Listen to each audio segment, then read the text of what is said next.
नमस्कार, आप देख रहे हैं जनता मांगे जवाब और मैं हूं आपके साथ कपिल मिश्रा। आज हम जनता मांगे जवाब में बात करेंगे छत्तीसगढ़ में नक्सलवाद के खात्मे पर हो रही सियासत पर। क्या सचमुच नक्सलवाद अपनी आखिरी सांसें गिन रहा है या फिर जमीन पर तस्वीर कुछ और है? एक तरफ दावा 31 मार्च तक नक्सलवाद खात्मे का, तो दूसरी तरफ बीजापुर में कांग्रेस विधायक को सुरक्षा कारणों से दौरे से रोका जाता है। कांग्रेस पूछ रही है कि अगर हालात सामान्य है तो फिर संवेदनशील इलाके क्यों और दौरा स्थगित करने की जरूरत आखिर क्यों पड़ी? भाजपा कह रही है कि ऐतिहासिक सफलता से कांग्रेस को तकलीफ है। ऐसे में सवाल उठता है कि बीजापुर से उठी यह चिंगारी क्या प्रदेश की सियासत में नई आग लगाएगी या फिर कोई बाकी कुछ और भी चीज सामने आएंगी? पूरे मुद्दे पर विस्तार से चर्चा करेंगे, लेकिन सबसे पहले देख लेते हैं यह खास रिपोर्ट।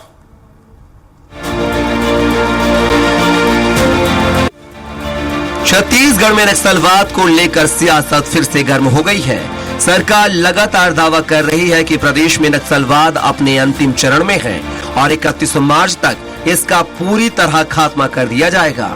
लेकिन इसी बीच बीजापुर में कांग्रेस विधायक विक्रम शाह मंडावी के प्रस्तावित दौरे को सुरक्षा कारणों से स्थगित कर दिया गया है।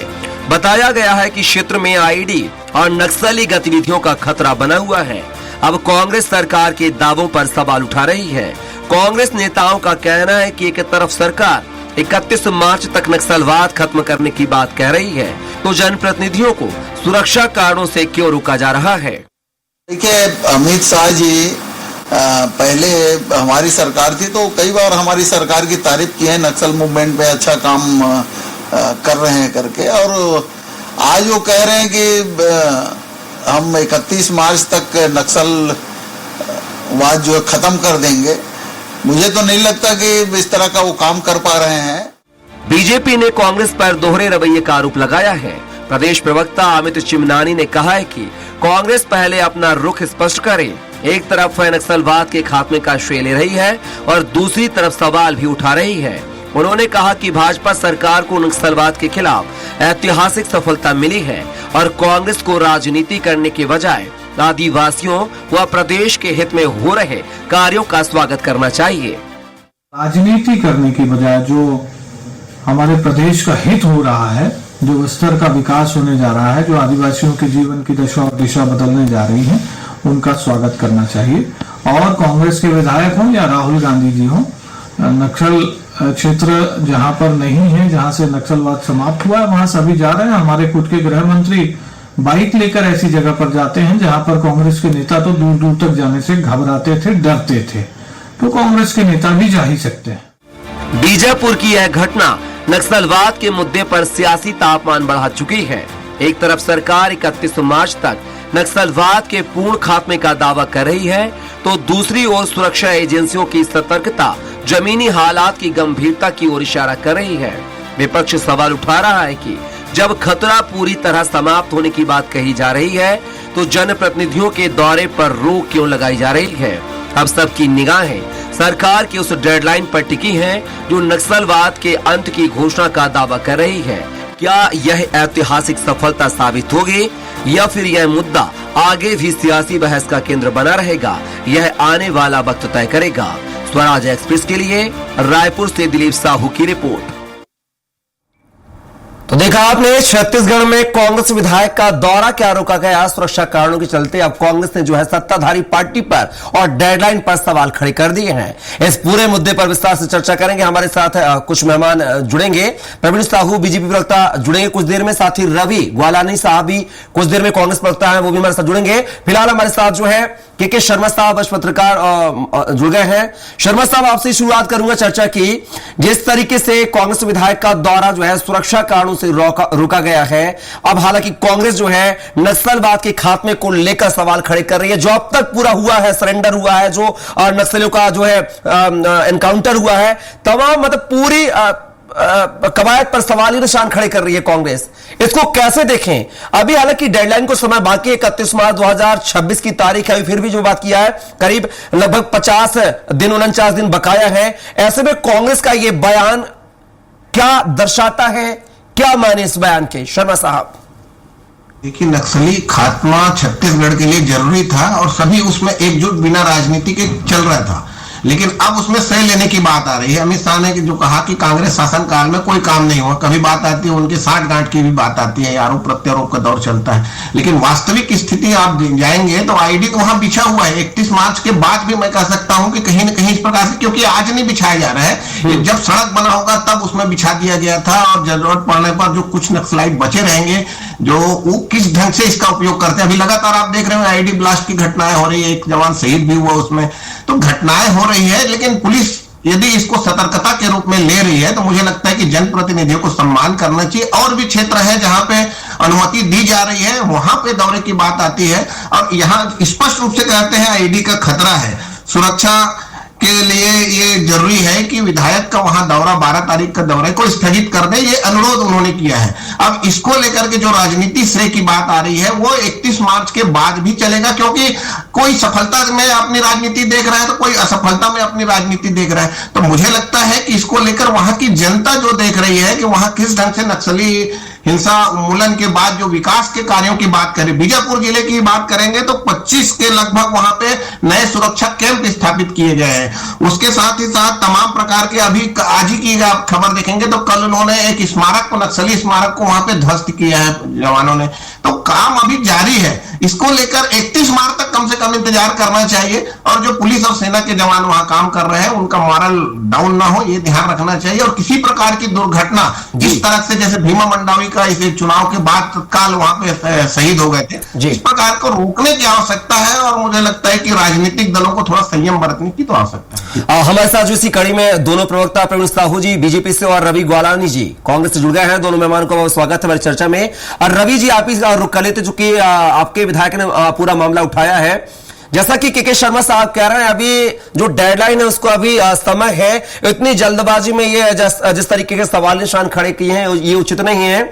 दूसरी बार यह है कि जो लगातार करीब 300 कैंप सुरक्षा बलों ने स्थापित कर दिए हैं नक्सलाइट क्षेत्र में, जहां पर नक्सल का गढ़ कहा जाता था, धीरे धीरे कामयाबी हाथ लग रही है। अभी भी डेडलाइन शेष है, लेकिन ये सवाल जो आप के विधायक ने उठाए हैं कि अगर सुरक्षा कारणों की दृष्टि से रोका गया है तो फिर नक्सलवाद का खात्मा आखिर कहां हो रहा है? देखिए कपिल जी, आप बिल्कुल सही कह रहे हैं कि प्रश्न नहीं उठाया जाना चाहिए। हम भी प्रश्न नहीं उठाना चाहते हैं, लेकिन सत्ता पक्ष हमें मजबूर क्यों कर रहा है?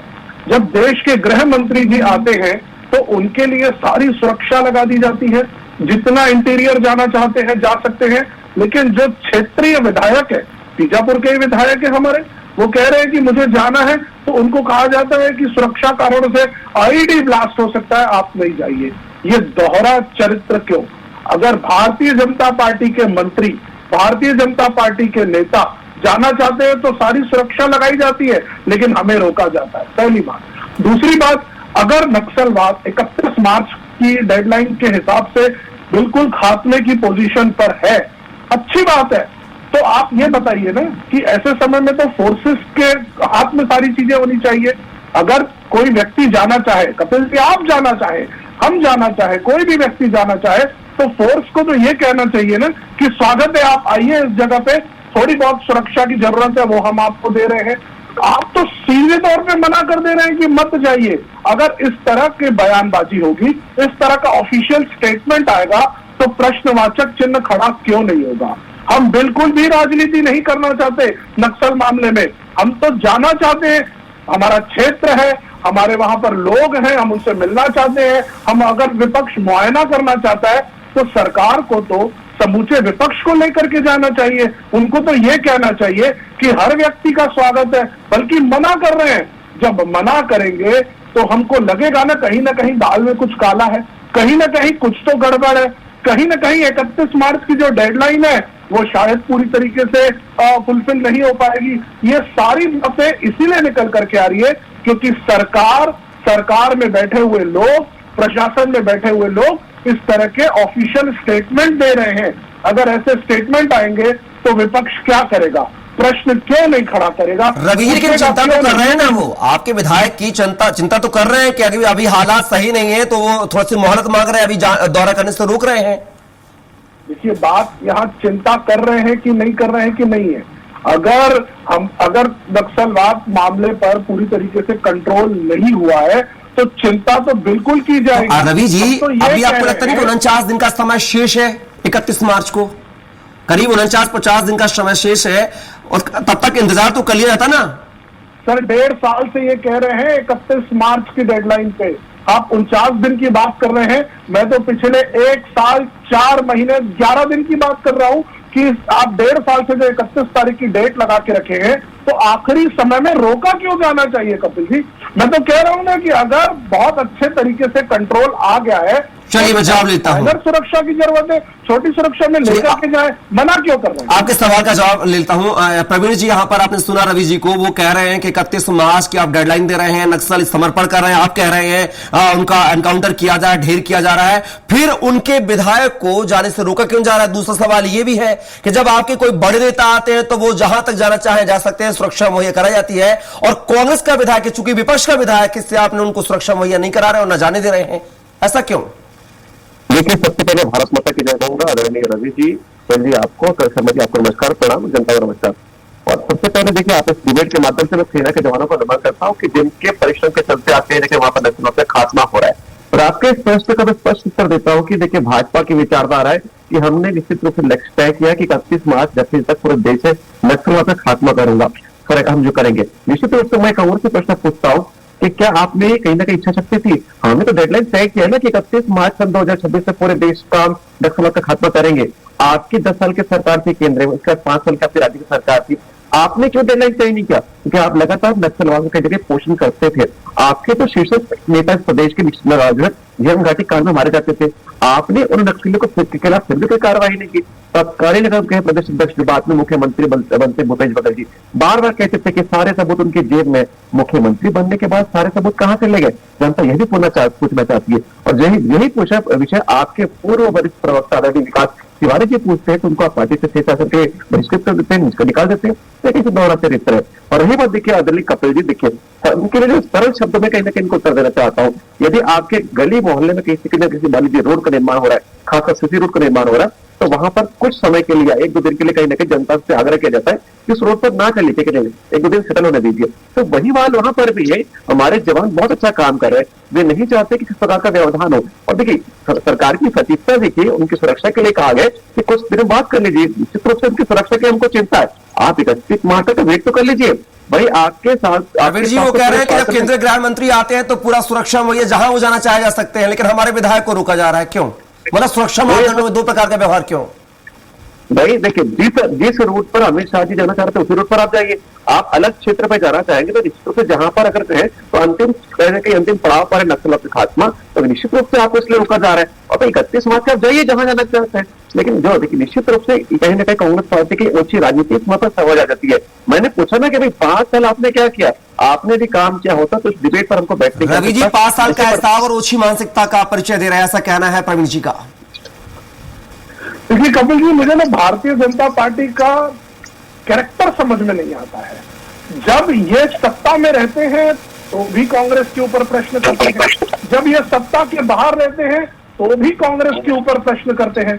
आखिर भारतीय जनता पार्टी खुद आंसरेबल कब होगी? जनता ने आपको चुन करके भेजा है और आप सत्ता में बैठे हैं। जनता तो आपसे प्रश्न करेगी कि आप लोग क्या कर रहे हैं। आप लोग अपनी कमियों को, अपनी खामियों का भी जो है आप कांग्रेस के ही आड़ में ओढ़ना चाहते हो कि आपसे कोई पूछे तो आप बोलो भाई कांग्रेस के समय में ये नहीं था, कांग्रेस के समय में वो नहीं था। मैं आपको बताना चाहता हूं प्रवीण जी, आप सत्ता में बैठे हुए हैं और अभी आपने जो कहा कि जहां अमित शाह जी जाना चाहते हैं वहां जी बात को रखिए। ये किस तरह की बात आप कह रहे हैं? आप एक सिंपल सी बात को समझिए। वो जाना चाहते हैं किसी क्षेत्र में, अगर आप सुरक्षा मुहैया नहीं करा सकते तो आप ये कह रहे हैं कि वहां पर खतरा है, मत जाइए। और दूसरी तरफ आप कहते हैं कि नक्सलवाद एकदम खात्मे की तरफ है। क्या इन दोनों बातों में है? अगर खात्मे की तरफ है तो सुरक्षा, कम सुरक्षा में भी सबको जाया दिया जाना चाहिए। एक तरफ नहीं, एक तरफ प्रवीण जी, एक तरफ आपके नेता जहां जाना चाहे जाएं और एक तरफ कांग्रेस का कोई नेता, जनप्रतिनिधि कहीं जाना चाहे तो आप लोग सुरक्षा की बात करते हैं, ये दोहरा मापदंड क्यों? सत्ता वालों के लिए सारी चीज सही और विपक्ष वालों के लिए दुनिया भर के नियम कायदे कानून, इस तरह की बात नहीं होनी चाहिए। लोकतंत्र में अगर सत्ता पक्ष को काम होता है तो विपक्ष की भी एक भूमिका होती है। विपक्ष अगर अपनी भूमिका करना चाहता है, अपनी भूमिका निर्वाह करना चाहता है, तो सत्ता पक्ष का काम है उसके लिए रास्ता बनाए, उसको रवि जी, लेकिन बात तो वातावरण दे। लेकिन रवि जी बात तो कुछ हद तक सही कह रहे हैं, चूंकि ये हम नहीं कह रहे हैं ना वो कह रहे हैं। जैसे कि जब विपक्ष में भूपेश बघेल साहब थे तो कह रहे थे कि वो झीरम घाटी का कांड का जो है पर्चा हम लेके हमारी सरकार आएगी तो हम दोषियों को सजा दिलाएंगे और न्याय दिलाएंगे। ये 5 साल का शासन चला गया, वो पर्चा निकल के बाहर नहीं आया। रवि जी उस पर भी थोड़ा गौर फरमा लीजिए। देखिए, दो अलग बातें हैं। एक झीरम कांड भी जब हुआ था तो भारतीय जनता पार्टी की प्रदेश में सरकार थी और वर्तमान में भी भारतीय जनता पार्टी डेडलाइन जो दी गई है वो केंद्र सरकार ने एक डेडलाइन तय की है। सारी चीजें बीजेपी तय कर रही है, इन्हीं के लोग तय कर रहे हैं कि कब नक्सलवाद खत्म होगा। 5 साल तो आपको भी कमान मिली है रवि साहब, आपने क्या किया उसका हिसाब दे दीजिए, वो पूछ रहे हैं। हमारे साथ बहुत प्रकार के भेदभाव हुए कपिल जी। आपको एक एक अगर मैं भेदभाव की लिस्ट शुरू करूंगा तो आधे घंटे की डिबेट जो है वो 2 मिनट मतलब बहुत छोटी पड़ जाएगी। केंद्र में जब उस समय भी अमित शाह जी केंद्रीय मंत्री थे, गृह मंत्री थे, उस समय उनका एटीट्यूड हमारे राज्य के प्रति अलग था। आज इनकी सरकार आ गई है तो उनका एटीट्यूड हमारे राज्य की तरफ अलग है। कांग्रेस की यूपीए सरकार में केंद्र ने कभी भेदभाव नहीं किया, लेकिन बीजेपी जो है वो हर बार भेदभाव करती है। लेकिन रवि जी मैं आपसे माफी चाहूंगा, रवि जी आपको यहाँ पे इंटरप्ट करना चाहूंगा। तो विकास नहीं होगा। रवि जी मैं आपको ऐसा कभी नहीं कहती थी। रवि जी मैं आपको यहाँ पे थोड़ा सा इंटरप्ट करना चाहूंगा। आप कह रहे हैं कि जब से डबल इंजन की सरकार आई है तब से केंद्र जो है सहायता कर रहा है नक्सल उन्मूलन को लेकर। लेकिन क्या झारखंड में भी तो नक्सल प्रभावित थे, क्या वहां पर बीजेपी की सरकार, लेकिन वहां पर भी मुस्तैदी से काम किया जा रहा है? देखिए, आज आप और मैं छत्तीसगढ़ में बैठे हैं और अगर आप पिछले 2 साल में इतिहास निकाल करके देखेंगे तो मैं समझता हूं 50 से ज्यादा बार देश के गृह मंत्री जी छत्तीसगढ़ आए होंगे। क्या उसके पहले 5 साल के कार्यकाल में इतनी बार कभी वो आए? इसका 10% भी नहीं आए थे। तो आप मुझे बताइए, जब बीजेपी की सरकार आ गई तो 50 बार से ज्यादा गृह मंत्री जी आ रहे हैं, लेकिन जब कांग्रेस की सरकार थी तो 5 बार भी नहीं आए। आपने बुलाया नहीं होगा, वो तो कहते हैं। अरे सर, बुलाया नहीं, देश के गृह मंत्री है। आप बताइए कैसी बात कर रहे हैं? देश के गृह मंत्री है। जैसे वो गुजरात जा सकते हैं, वो छत्तीसगढ़ आ सकते हैं और उसी तरह से देश में कहीं भी जा सकते हैं। बुलाना नहीं बुलाने वाली क्या बात है? जैसा ये देश हमारा है कपिल जी, वैसा ये देश आपका है, वैसा ही हमारा देश हमारे देश के गृह मंत्री जी का है। ये जगह उनकी है, वो हमारे देश के गृह मंत्री है। रवि जी समय का जवाब लेते हैं, प्रवीण साहब का जवाब लेते हैं। प्रवीण जी, जब से आपकी सरकार बनी तो गृह मंत्री ताबड़तोड़ दौरे कर रहे हैं और जब भूपेश बघेल सरकार थी तो इसी छत्तीसगढ़ से दूरियां बना लिया करते थे, ऐसे कहना है रवि जी का। देखिए, आदरणीय रवि भाई साहब ने 2 शब्दों का उपयोग किया, दोहरा मापदंड। दोहरा मापदंड क्या होता है? मैं पहले अपने उत्तर में कहने के इनके दोनों प्रश्नों को समाहित करना चाहता हूँ। देखिए, जब यहाँ पर राज्य की बैठक हो रही थी बीजेपी की कॉन्फ्रेंस की, निश्चित रूप से कर्नाटक के साथ कहीं जिसमें भी राज्य के साथ तेलंगाना के बीजेपी भी आए थे, तब इन्हीं के पार्टी के मुखिया तेलंगाना के सीएम रेवंत रेड्डी ने क्या कहा था कि नक्सलवाद का खात्मा कभी नहीं हो सकता। तो कांग्रेस वाले क्या कहना चाहते हैं, मुझे बता दीजिए तय करके। क्या प्रदेश कांग्रेस छत्तीसगढ़ वाले मानते हैं कि खात्मा होना चाहिए कि नहीं होना चाहिए? क्योंकि तेलंगाना वाले सीएम तो कह रहे हैं कि खात्मा नहीं हो सकता। तो मुझे इसका उत्तर दे दीजिए। और देखिए, केवल इस प्रदेश में नहीं, झारखंड के साथ साथ महाराष्ट्र, जितने भी 7 से अधिक या लगभग 7 जितने नक्सल प्रभावित क्षेत्र है, वहां पर लगातार अमित शाह जी बैठक कर रहे हैं। तो निश्चित रूप से कहीं ना कहीं दिखाते कि तत्परता सरकार की क्या है। सरकार की निश्चित रूप से तत्परता है कि नक्सलों का खात्मा करें, लेकिन कांग्रेस पार्टी स्वयं जो नक्सलवाद को कहीं ना कहीं पोषण करना चाहती है। मैं स्पष्ट रूप से फिर प्रश्न पूछता हूं, आप गूगल कर लीजिए। रेवंत रेड्डी ने कहा है सितंबर 2025 में कि नक्सलवाद का खात्मा कभी नहीं हो सकता। गूगल कर लीजिए, चुनौती दे रहा हूं रवि जी, आप बहुत पढ़े लिखे हैं। तो क्या कांग्रेस पार्टी उस स्टैंड के साथ अभी भी है क्या? क्योंकि हम तो चाहते हैं कि पूरे देश का नक्सलवाद का खात्मा हो। दोहरा मापदंड आप लोगों का है। जहां पर आपकी सरकार होती है, निश्चित रूप से वहां पर कहीं नक्सली बाकी उस प्रदेश में जाते हैं, क्योंकि कहीं ना कहीं उनको संरक्षण मिलता है। और जहां जहां पर भाजपा की सरकार रहती है, निश्चित रूप से वहां पर ताबड़तोड़ कार्रवाई हो रही है, क्योंकि भाजपा की सरकार निश्चित रूप से नक्सलवाद का पोषण कभी नहीं करती है। हम चाहते हैं नक्सलवाद का खात्मा हो और लगातार हमारे प्रयास। और देखिए, फिर से जो प्रश्न पूछा था उसका आपने उत्तर नहीं दिया। भाई, भूपेश बघेल जी कहते थे कि सारे सबूत उनकी जेब में है, क्या जेब को किसी वॉशिंग पाउडर से धो दिया? रवि साहब 30 सेकंड में जवाब दे दीजिए, फिर मैं वरिष्ठ पत्रकार शर्मा साहब को रुक करूंगा। देखिए, मैं ये पूछना चाहता हूँ, नहीं पूछना नहीं चाहता, जवाब दे दीजिए। वो कह रहा सबूत कहाँ है? सबूत मैं दे रहा हूँ ना, हाँ। मैं दे रहा हूँ, मैं आ रहा हूँ उसी बात पर आ रहा हाँ। हूँ। जब हमारे देश की सेना और जब हमारी सीआरपीएफ हिडमा को मारती है, तो दिल्ली में कई लोग बैठे हुए हिडमा के फेवर में समर्थन करते हैं। क्या वो नक्सलवाद नहीं है? और अगर वो नक्सलवाद है तो ये सरकार कह रही है कि देश से नक्सलवाद खत्म हो जाएगा। नक्सलवाद खत्म होने की बात कर रहे हैं। मैं आपसे ये कहना चाहता हूँ कपिल जी, मैं ये कहना चाहता हूँ, प्रवीण जी सुन लीजिए। प्रदेश में भारतीय जनता पार्टी की सरकार है, केंद्र में भारतीय जनता पार्टी की सरकार है। कपिल जी, आज अगर कोई भी एक्टिविटी हो रही है या कोई भी नक्सलवाद या कोई भी चीज का खात्मा करना है तो सत्ता पक्ष करेगा ना।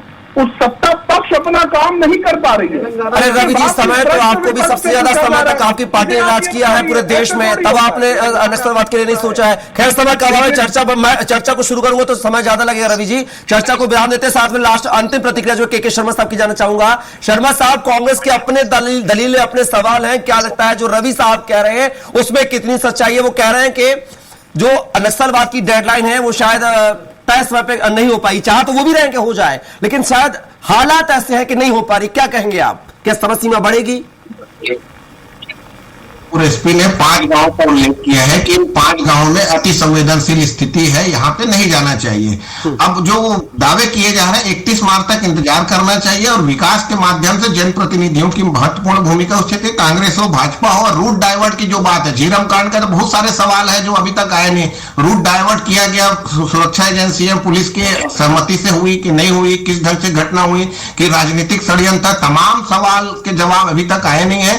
जस्टिस प्रशांत मिश्रा आयोग की रिपोर्ट कांग्रेस शासनकाल में आती है, राज्यपाल से सरकार के पास पहुंच जाती है, उसको नए सिरे से समिति का और गठन बढ़ा दिया जाता है, विस्तार किया जाता है। भाजपा की सरकार आई है, प्रशांत मिश्रा आयोग की रिपोर्ट अभी भी सरकार के पास है। तो ये उजागर होगा कि नहीं लोगों को जो झीरम कांड पर केवल राजनीति होती रहेगी कि वास्तविकता सामने आ पाएगी, या नक्सली आतंक के कारण, जो एनआईए ने कहा कि नक्सली आतंक के कारण झीरम कांड हुआ है, तो इस सब सवालों को लेकर राजनीति होना चाहिए। लेकिन नक्सली हिंसा से मुक्ति छत्तीसगढ़ और देश के लिए जरूरी। अभी 8 राज्य बचे हैं जिसमें 6 छत्तीसगढ़ में है, एक झारखंड में और एक उड़ीसा में बताया गया, अभी लोकसभा में जानकारी दी गई है। तो निश्चित रूप से प्रयास किया जा रहा है और मुझे लगता है कि राजनीति इसलिए हो रही है कि श्रेय लेने की बात आती है। बिल्कुल, मुझे लगता है बिल्कुल शर्मा जी, कहीं ना कहीं श्रेय की राजनीति को लेकर ये पूरा जो है मंथन चल रहा है, वाद विवाद चल रहा है। हालांकि कांग्रेस के नेता कई बार डिबेट में आते हैं, वो भी कहते हैं, उनकी मंशा भी यही है कि 31 मार्च तक वो भी चाहते हैं कि शांति व्यवस्था बदहाल हो पूरे देश में और नक्सलवाद पर जो है खात्मा लगे। और इसी मुद्दे के साथ इस चर्चा में हिस्सा लेने के लिए के शर्मा साहब आपका, रवि ग्वालानी साहब आपका, साथ ही प्रवीण साहू जी आपका बहुत शुक्रिया, धन्यवाद। तो छत्तीसगढ़ में लगातार जो है नक्सल खात्मे को लेकर सवाल उठते रहे, एक बार फिर से आज जो है बवाल मचा है क्योंकि कांग्रेस के विधायक को रोका गया है सुरक्षा कारणों से। लेकिन कांग्रेस अब कह रही है कि अगर नक्सलवाद का खात्मा हो रहा है तो फिर उनको जाने से क्यों रोका जा रहा है? सवाल वही, क्या 31 मार्च 2026 जो डेडलाइन दी गई है, क्या उस डेडलाइन तक छत्तीसगढ़ पूरे देश से नक्सलवाद का खात्मा होगा या नहीं? फिलहाल के लिए बस इतना ही। आप बने रहिए स्वराज एक्सप्रेस के साथ। नमस्कार।